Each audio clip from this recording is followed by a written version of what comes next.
In the beginning of Scooby-Doo 2, both Shaggy and Scooby feel like they don't contribute anything to the team, seeing themselves as only goofballs.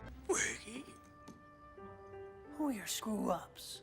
Well, I guess looking back, every time they made a plan, we did screw it up somehow. I never noticed before. we neither. They both try to fix this by helping any way they can, but fail miserably each and every time. They're ready to give up until Velma says this. You're never afraid to be who you really are. Whether you're fearful or joyful or hungry. I think you've been heroes all along. You just haven't known it. This is the turning point where Shaggy and Scooby use their full ability to help the gang, the best way they know how, which is rising up to the occasion, no matter how scary it might be. Each member experienced this type of character development based on the problem they must overcome.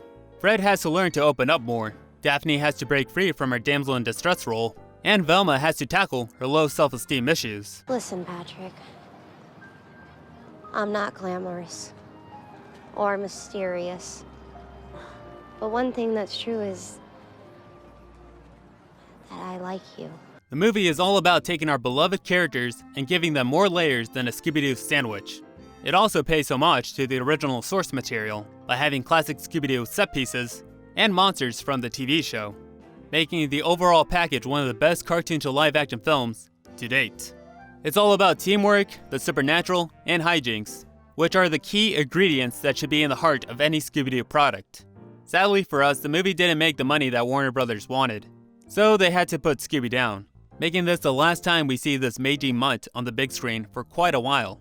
Another Scooby-Doo movie is supposed to come, so to pass the time, I thought it would be a good idea to look at a lost live-action Scooby-Doo script to, entertain ourselves. This script was written by Craig Titley, the guy that wrote the first Lightning Thief movie. The reason why it didn't hit theaters is because it was a pre-existing script before Turner Broadcasting took over Warner Brothers. They buried that movie like a dog buries his bone. Lucky for us, I was able to dig it up. It's a story about our Mystery Inc. gang in Kingston's college, finding a treasure map and searching for its lost gold. To their horror, it's not an actual treasure map, but a blueprint to the lost city of Megadonia, where the evil demon lord, Megado, resides. Now awakened from its slumber, Megado reigns havoc once again.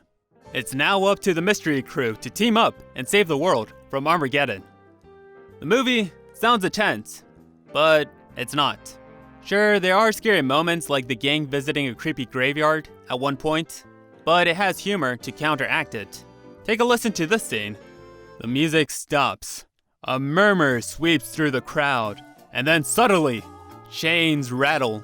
An eerie cloud fills the staircase, and then a scary skull appears in the cloud, a demonic Oz. It speaks in the most terrifying voice you ever heard.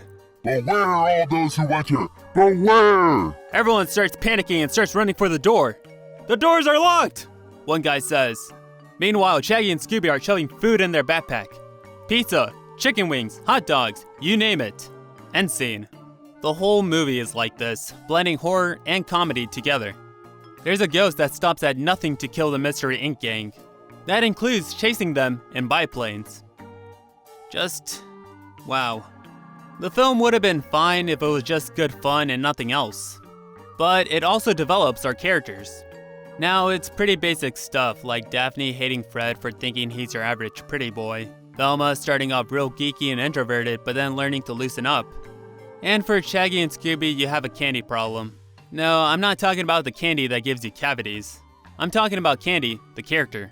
She's Shaggy's love interest for this movie, and Scooby is jealous of her. If you've ever seen Mystery Incorporated, Scoob acts the same way, trying to sabotage Shaggy's relationship any way he can. Don't worry, Scoob and Shaggy are able to make up at the end, restoring their friendship. This movie has really good character development and action sequences. If I had to say something negative about the script, it would be that there are too many dirty jokes. But honestly, I don't have a problem with that. There's a scene where we see a college door and hear sex noises coming from the inside. Hearing, "Oh yeah," and "Here it comes." We then get a shot of the inside where Candy and Shaggy are just making popcorn. I gotta admit, that's a little funny. I know these type of jokes could be a deal breaker for some people, especially for those that hated the raunchy tone of the first movie. But if you can get through it, then you'll be rewarded with all the Hanna-Barbera references one can ask for.